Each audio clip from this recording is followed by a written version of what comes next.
Welcome to episode 14 of Nest Builders. We recently celebrated our 1 year anniversary of Nest Builders, and today we are talking with our good friends and first ever Nest Builder guests from Zest Pediatrics. Zest Pediatrics is the Nest School's official medical education partner, and they are located in the greater Cleveland area. Joining us from Zest today are two of their doctors, Dr. Lynch-Luby and Dr. Pariza. They are going to walk us through the first year of life for a child and help us all understand some of the important things to look for in your child's health and how to handle some of the issues that may arise. This is a topic that we've been lucky enough to cover with Zest Pediatrics before, but we realize it is such an important topic with so much information to coverage, so we've brought them back to discuss the first year of life with us again. Doctors, welcome. It's great to have you here with us. Tell us a little bit more about Zest Pediatrics and yourselves specifically. Zest Pediatrics, I think we were founded on the idea that our pediatric care in our country currently is broken. Anybody who's waited, 45 minutes on hold just to try and speak to their doctor, then getting a receptionist only being told that you have to come into the office, or calling your doctor and not even be able to get in that day for a sick visit. I'm sure a lot of our families, and even myself with my own children, have experienced this. So Zest was founded to try and eliminate a lot of those barriers. So when our families join, they get direct access to us 24/7, 365, unless we're on vacation. Then we have other providers in our area covering. So Dr. Lynch-Luby has covered for me a few times. I cover for her. But it's really more about getting back to that personal connection that we want in our pediatric care. Being available for our families when they need us. So you don't need to go to urgent care. We function as your urgent care. When those developmental concerns come up, we know your child. So we're able to talk through them. We can do autism evaluations because we have additional training in that. It's really more kind of holistic, kind of whole child care. We've also partnered and added on some ZAPs, Zest affiliated professional services. So for everybody's Zest membership, they get access to a sleep specialist, a lactation consultant, a nutritionist, a psychologist, a parent coach, to really take a more holistic approach to childcare, because we have time to spend with our families and talk through whatever concerns they might have, but sometimes it's beneficial just to hear it from those experts. So it's a completely different way to practice, membership-based. We don't bill insurance. That's how we're able to provide the level of care that we can, and do home visits, especially for those 0 to 6 month olds. I've been so much happier kind of jumping into this new role. Year and a half, almost 2 years now. Oh gosh, it's going fast. That is great. I think it is such a wonderful model and a great, a great service that you all are able to provide so many families. And there are so many questions that come up for families with young children. So I think that is such a unique model that you all are able to offer. Hi, my name is Dr. Megan Lynch-Luby. I'm a pediatrician with Zest Pediatrics on the west side of Cleveland in Westlake, Ohio. Been with Zest for almost 2 years now, like Mike mentioned, and been practicing for going on 10 years. I personally have 2 young girls, 3 and 5, so I have lived this very recently and have gone through all of this. So it's exciting to talk about the first year of life with you tonight. Wonderful. And I'm Dr. Mike Pariza with Zest Pediatrics of Solon here on the east side of Cleveland.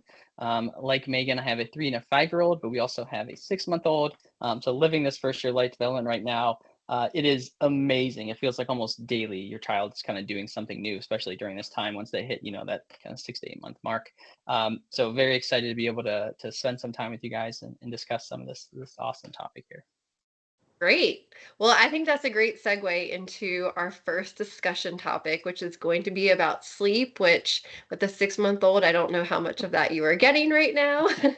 But yeah, let's dive into the topic of sleep. And it's super important to parents of young children. And so I just wanted to open the discussion talking a little bit about some strategies that you all might have around getting your baby to fall asleep alone. So I think having realistic expectations of when your baby should be falling asleep alone is huge.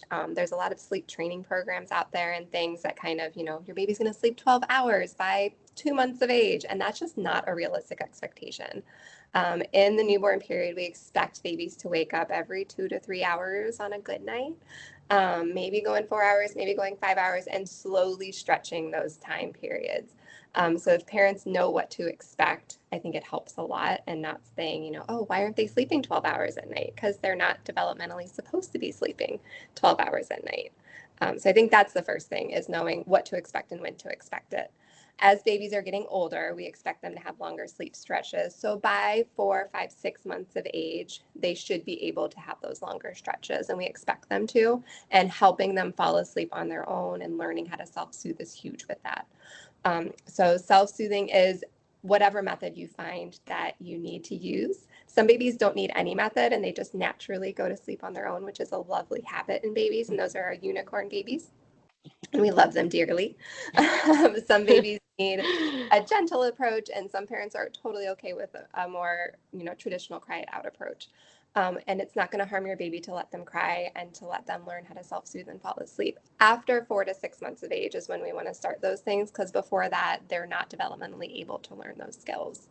And then if you can't just leave the room and let your baby cry, just doing a slowly fading away process of, I'm here, I'm holding you, now I'm laying you down and my hand is on you, it's going to take a lot longer with those, but it's going to help them in the way that you need to help them. But learning how to self-soothe and learning how to fall asleep on their own is huge for little babies, because that's a lifelong skill that they need to learn. We all wake up in the middle of the night and check our surroundings and make sure everything's okay. Do I have to pee? Do I have to get up? Am I safe? And then we go back to sleep. Babies do that too. And if they've fallen asleep constantly, either nursing or having a bottle or being held or rocked or shushed, then that's what they're going to need to go back to sleep, even though they don't necessarily have a biological need at that time. That is really great advice. And I know a lot of families or parents, they oftentimes have, a bassinet that they bring in the room with them, or other. Do you have a preference on if you prefer children, if it's best for children to be in their own room to fall asleep, or are there advantages to having bassinets in those very first, few weeks to months of a child's life? So the safest way for a baby to sleep in the newborn period is room sharing, but not bed sharing. So Okay. bassinet bedside is perfect. And again, those are those early days. After 6 months of age, the risk of SIDS, or sudden infant death syndrome, falls significantly, and we can more safely, at the parent's comfort, move baby into their room if they're comfortable with. Before that period, having them in a bedside bassinet, and that's the time when we can't really spoil them and we can't hold them too much, and they're not going to learn that self-soothing. So having them in your room is appropriate. And that's the AAP guideline, is to have them in the same room with you, but in their own sleep environment to keep them safest. Okay, Just wonderful. And just like Megan had, or Dr. Lynch Louie had discussed as well, some of that's going to be for convenience too, right? 'Cause, those kids, Mm. most babies, not those unicorn babies, but most babies are still waking up to feed at night. If you're breastfeeding, it's so much easier if they're right in the room with you, for you to be able to kind of get them back into a sleep environment, get yourself back in that sleep environment. So there's plenty of benefits in those first 6 months to keeping them in a bassinet in the same room as you. Wonderful. I think I tried a mixture of both, and I had one that slept really, really well and one that did not. So maybe I had one lucky unicorn baby as far as that goes. What about nap time routines in the first year of life? What are your recommendations as far as that goes? So I encourage families to do like a mini bedtime routine around nap time, because when we do a bedtime routine, it teaches babies, their bodies, to know what to expect. So when you start turning the lights down and putting the sound machine on or some music on and reading a story, their bodies start winding down naturally. So when you do something similar, but obviously much shorter at nap time, it helps their bodies to recognize it's time to start winding down. It's time for me to sleep. So usually I say, song, sound machine if you use one, playing some music in the background, read a short story, and lay down and go to bed. Bedtime routine is usually like bath and feeding and other things too. But doing a mini bedtime routine can be really helpful. And if you're able to put them in a similar environment as to where they're sleeping at night, so either the bassinet in those early days or putting them in their crib in their room to sleep for nap times, that can be really helpful too, because their body then, again, knows what to expect. Great advice. Wonderful. Dr. Preza, do you have anything to add to that or? Yeah, I think, Dr. Lynch-Luby had already kind of touched on it. Routine, I think, is something super important. Whatever sleep method you choose, whatever, napping method you choose, develop a routine, be consistent with that routine. Do your best not to get caught up on, oh my gosh, my friends on social media have their baby doing X, Y, or Z. Almost certainly they're just showing you the best parts of their baby's, sleeping. They're not going to show you the times where they wake up every hour and a half and they're screaming, they're crying, and it takes them 30 minutes to go back to sleep. So choose something that you feel comfortable with doing once you get to that sleep training, and develop a routine and stick with it. Great. Well, one other question, before we jump into a new topic around sleep is I hear this all the time from friends or family members. Right when you think that you have your baby in this perfect sleep routine, they like to change things up on us. So I don't know if the proper term is sleep regression or changes in sleep practices. If we talk a little, I just want to talk a little bit about that and provide our listeners some hope on this stage that we It often gets all better. face. Yeah. It does eventually. Yeah, sleep regressions definitely happen. And usually we'll see them either around, if baby gets sick, if you guys have a change in your routine, if they start daycare, if they start having a sitter, those big life changes are going to affect your baby too. So keeping that in mind. And they also happen around big developmental milestones. So the big one that we all kind of dread first is the 4-month sleep regression. So the big motor milestone that they're doing is rolling around that age between 4 and 6 months. So when their little brains and their bodies want to practice the skill that they're learning and they're slowly acquiring these skills, their bodies keep going. So letting them practice that skill throughout the day. So as much tummy time as you can and free play time, helping them get those skills and get that strength built up is going to be so helpful to decrease the length of time that regression is. And then when you do see those sleep regressions, trying not to change what you're doing with your sleep routine and keeping them in, what you typically will do around bedtime or around if they wake up, not making it a big production when they wake up, and trying to get them back to bed and getting in the routine. If you're used to putting them down to go to sleep, then continue to put them down, even though they're a little more resistant to you. Right. And that's so true. I think your first instinct is you think you're doing something wrong and why is this happening, and not realizing that it's a natural phase that they are going through. So, no more great advice for us to all think of. Dr. Preza, do you have anything to add on that before we jump to the next topic? No, I think Dr. Lynch-Luby handled it perfectly. Those routines that we had already talked about, so important. Keep them, consistent during that time. It will get better. Wonderful, wonderful. All right, so next we want to jump into another topic that's really important to a lot of parents is starting those healthy hygiene habits early on.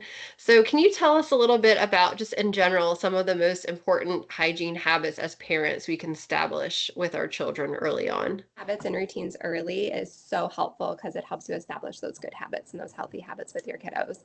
So a big one is brushing teeth. A lot of kids are really resistant to brushing teeth because it feels weird and you're holding them down and they are going to fight you.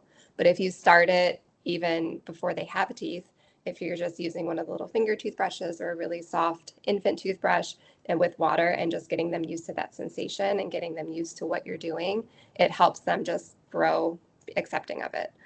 So starting those things early is going to be a huge thing for you, demonstrating good hand washing skills, demonstrating bathing, all the things that, we need to teach them to care for themselves, and starting those things early. And if they are resistant to it as they're getting a little bit bigger, making a game of it, singing a song while you're doing it, reading a book about it, all of those things that can just incorporate it in different aspects of your day is going to be helpful. So maybe if you're not brushing teeth, reading a story about it in the middle of the day, just so that you see, oh, your favorite little character and your friend, the dog, is brushing his teeth. So it makes them a little more apt to be somewhat compliant with us at times.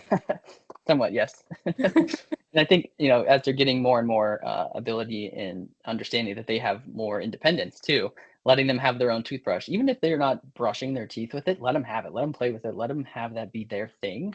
Have another toothbrush, brush their teeth with it, while they're still playing with theirs. I think that kind of double toothbrush approach can be helpful sometimes too. Mm-hmm. Right. And I think, do you feel that it's important even just to model, them watching you brush your teeth or washing your hands, because then they think it's fun and something that they want to do? Is that something that you would recommend? is beneficial as well. Absolutely. Modeling as a parent, I think, is one of the most important things we can do for our kids between hygiene habits, our eating habits, our exercise habits, just general safety habits. Like kids are picking up on everything that we're doing. Right, right. I know I have a very young niece who is within the first year of life and tasting new foods. We tried really hard not to react to the faces that she was making, just to instill her, eating those healthy foods, even though you could tell she really did not like it, but just reassure, really trying to make sure that she understood that that we were wanting to encourage her to continue to keep trying those and ignore all the bad faces she was Yeah. making. So, They make some great faces with first food. is there I think anything kind of else? Or sorry, go ahead. Yeah, sorry. And I think touching on that point too of kind of the food introductions, it takes about 10 different attempts or exposures to a food before, children can really develop a preference for it. So if at first they don't, enjoy the broccoli or which, no kid probably will at first. If your kid's one of those unicorns, great, power to you again. I bet they also sleep through the night at 2 or 3 months. Cherish that child and tell them to spread the word to the other friends. But keep introducing it in different textures, different combinations, different seasonings. Again, keep reintroducing the things that they might not seem as preferable. I Right. bet eventually we can find a combo that they'll buy into. Yes. Yes, very good. A combo and hiding it in with other things that they might like. Yes, not above sneaking it in the smoothies. No, no, not at all.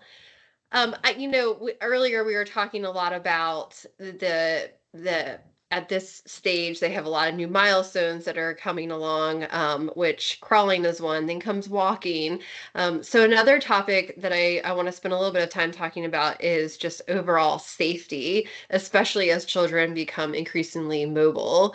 And I know that's a hot topic for a lot of parents. They want to safety proof their entire house. Just what are some of your basic guidelines and principles when it comes to keeping babies safe during that first year of life that you have for us?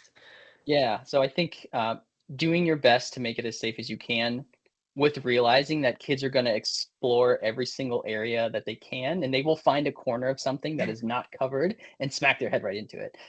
That's part of the learning process for them. So, give yourself some grace if and when that happens, but do your best Mhm. to try and make it a safe environment as you can. So thinking Right. through, your kids getting more and more mobile, walk around the house, look at things that potentially could be dangerous for them. So I think some easy ones, making sure that they have baby gates installed at the tops and bottoms of stairs. Kids falling down the stairs can definitely get plenty of injuries for that. Household cleaning supplies or chemicals is another relatively common one that we can see some kids get into. So making sure you have those baby locks on those cabinets or they're stored out of reach where they can't get to it. Mhm. I think a somewhat common one that we see maybe overlooked is furniture, having them anchored to the walls. So anything that your kid sees that could potentially try to climb up on, make sure that it's got a furniture anchor so that it's anchored to the wall so that if they do climb up on it, it doesn't tip over. That's an easy way for them to get injured pretty badly too. That Again, is doing so that, smart. yeah, and it's something you don't think about, right? Like, oh, okay, I have this bookcase here. Normally, I wouldn't need to screw it to the wall, but I have this, 12-month-old who's going to be climbing all over it. And again, they're going to find that opportunity, and it doesn't take them long when you look away for a second. They can find themselves in some interesting areas. Great. um, I think almost at least a couple times a day, doing a visual inspection of your floor, especially if you have older children who might be playing with things that could be choking hazards for those young babies. They explore the world by putting things in their mouth, anything that could be on the ground that they can get into, especially thinking about like button batteries. It's a huge one we want to avoid. Magnets are another pretty common one. We want to make sure that they're not laying around the floor, but anything really small that they could fit in their mouth and potentially choke on. Electrical outlets, making sure those are covered. They do have some actual outlets themselves now that are like baby proof, so you don't actually need to have a cover on them. But most of like the traditional outlets, they have those. I'm sure you've seen it before. Those like Mhm. plastic covers that go in. Most kids, if they sit there long enough and they find a tool, they can wiggle them out. So they buy you some time, but still you need to make sure you're keeping an eye on them because they're little creative creatures. I think another common one too that we use a lot of is like the doorknob sort of, I don't know if you call them locks or just contraptions. So they're little things that go over top of the doorknob so that they can't turn it with their fingers. You really need to use like a good pincer, like a really strong pincer grasp to be able to do that. So that's going This to can be be hard time. for adults too, It sometimes. is, yeah. Especially if you're holding, one of your kids and trying to open the door. Yeah. Having those, on any doors leading to the exterior, to the basement, anywhere potentially unsafe for them, just as another way for you to buy yourself some time in the event that you need to step away for a second. But it really, like, again, like I had talked about before, they're going to find something that they bump into and hurt themselves. Most of the times, these injuries that happen around the house, as long as they're not climbing on things higher, are relatively minor. Always reach out to your pediatrician if you're ever worried about, an injury or concern after a fall. Great. What about in the way of even from house plants that people might have that are in baby's reach? Is that ever a potential concern or advice that you have as far as that Yeah, goes? it definitely can be. Thinking about if you're adding things to the water as you're watering them too. Babies are going to explore everything and put everything in their mouth. There are definitely some houseplants that are a little bit more toxic or could potentially cause some issues. I would avoid, just having anything on the ground that they could get their hands into. Not only for like the potential toxic component of it, it's going to be a mess, right? They find that dirt, they're Right. going to throw it all around, get it all over everything. I had a great picture from one of my families text me somewhat recently. The kid found their Aquaphor tub. Mom was left them alone for maybe 2 or 3 minutes. They come out of the room, they're just covered in Aquaphor. She said it took like weeks to get it out of everything. Oh, So Yeah, yes. moisturized. yeah. So they love to explore. They love to play with things. I would say leave the dirt outside, or put it high so they can't reach it, because they will make a nice mess of it if they can. Yes. And I have personally experienced Vaseline in the hair, and let me tell you that takes multiple washes to Yeah. get out. Yeah. So it's amazing the things that they will get their little fingers into. So, is there anything else? I know we did have some Q&A, but anything else that you feel is really important that we should cover in regards to overall house safety for children, and for parents to be aware of in that first year of life that you want to cover? The only thing I would add would be water safety, and knowing that any small amount of water can be dangerous for your child. So even if you have like a pail sitting out with water in it, the bathtub, the toilet, like we said, they're climbers, so they could climb and topple right into the toilet. Even the bathtub with a small amount of water in it, never leave your child unattended or without not in an arm's reach. If they're in any type of water. Pool safety too, if you're in the water with them, even if they have a flotation device on, a vest or arm floaties, don't let that give you false security because they can drown with those things on. And we still want to be within an arm's reach and paying super close attention when they're in any body of water. Before we wrap up our discussion, we did have the opportunity to reach out to our Nest community to see if they had any specific questions around the first year of life that I wanted to make sure that we had the opportunity to bring up and have you all answer. So the first one that we received is, what are your thoughts on baby-led weaning? With baby-led weaning, again, thinking through the internet, you're going to get on there and find the most polarizing sort of thoughts on this topic. It's a pretty hot one. There's benefits to baby-led weaning with oral motor development. It's also completely fine to feed your baby like mushed up, baby foods too. They're going to develop likely equally as well. I would say find something that you're most comfortable with and go with it, right? Don't be so polarized with the internet and, oh my gosh, my friend's doing this and their baby's going to get into MIT or Harvard because they fed them, carrots first instead of purees. It likely will not matter what type of feeding method you chose. Your baby's going to develop just fine with their oral motor skills. If you decide to do baby-led weaning, you have to be comfortable with them gagging. It's part of the learning process for them. They are going to gag. If it makes you feel a little bit more comfortable, brush up on some, CPR. There's plenty of options, to get training around. And feel comfortable with the Heimlich. Most of the time, you're not going to need it, but just be comfortable with them gagging. Yeah, and another thought on baby-led weaning is just avoiding, Mike touched on it, like the choke hazard foods. So if you're starting to introduce whole foods, you want thin strips of foods that they can hold and grab, but that aren't going to be choke hazards. So anything small, round, or hard is potential choke hazard. So don't give them grapes. Don't give them blueberries. We want things that they can mash easily, really ripe fruits, steamed veggies. Really tender meats are fine, but just those long, thin strips so that they can grab it and kind of gnaw on it. Great. Wonderful advice. All right. And the next one we have is what is the best way to introduce new foods that are generally common allergens, such as peanut butter? And I'm sure there is a list of other things. Yeah, so we want to introduce them a lot earlier than we used to introduce them. There's been a ton of studies in this area recently, and we found that we can actually prevent food allergies by introducing them early and keeping them in kids' diets often, which is super cool. The immune system is Yes. really impressionable early in life.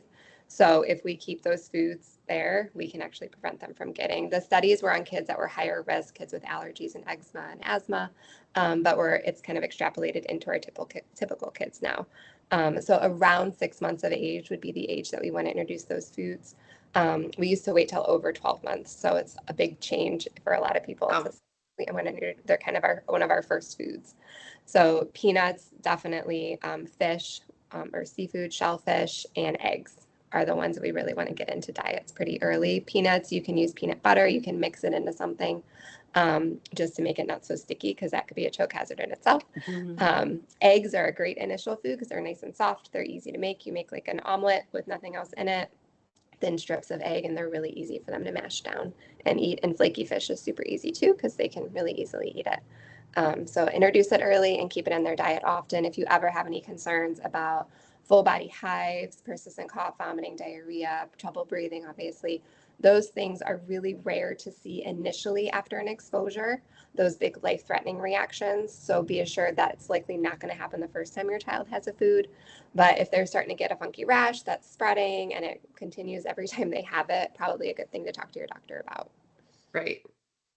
No, that is such great advice because I think so many people are almost that fear of the introduction of peanut butter, and I will never forget the first time my son, I loved peanut butter, and I was had it on a spoon, and he reached his hand, and he was very, very little, and I panicked, but it's good to know that it's not so much about waiting anymore to help prevent some of those things.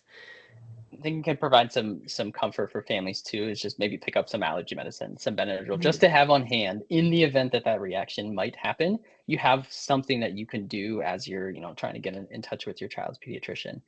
With the egg introduction, I would make sure you have your camera ready because my kids made the strangest faces after tasting eggs for the first time. That texture is something almost certainly they've never really had before. They make some great faces with that. Great. Well, wonderful. And I have one more question for you.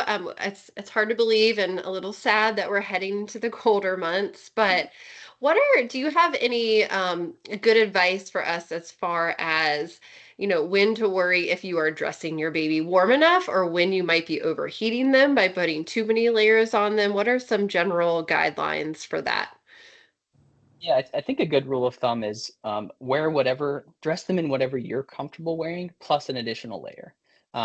Thinking through that, like going outside, you want them probably bundled up as best you can, especially like when it's snowing and cold.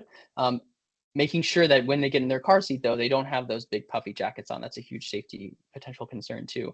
We don't want any big puffy things between their chest and the car seat straps because that's just more room for their body to wiggle around.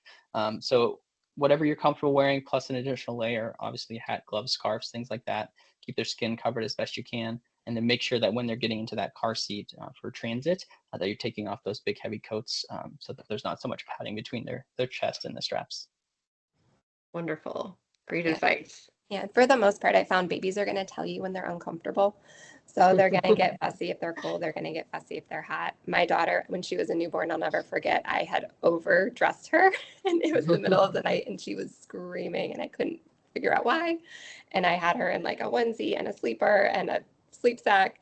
And I undid everything and she just was like, oh, I was like, sorry. They'll let you know for the most part if they're uncomfortable. Doctors Priza and Dr. Lynch Luby, thank you so much for joining us and having this conversation about the first year of life. It's such an important topic to parents, and there are so many questions around this age of life and making sure that we are knowing that we're doing it right. So we appreciate you weighing in and giving us some great advice to go by. Thanks so much for having Thank us. Yeah. you. And I think a point of comfort for families, right, is you're not in it alone. you have your pediatrician on your team, on your side whenever questions come up. So make sure you're reaching out to them for help. Yes, absolutely. And a special thank you to Zest Pediatric Network, where both Dr. Pariza and Dr. Lynch-Luby are from. Zest is the Nest School's official medical education partner, and we always look forward to having them joining us. To learn more about Zest Pediatrics, please visit their website, www.zestpeds.com. Thanks again for joining us today, and we look forward to seeing you next time.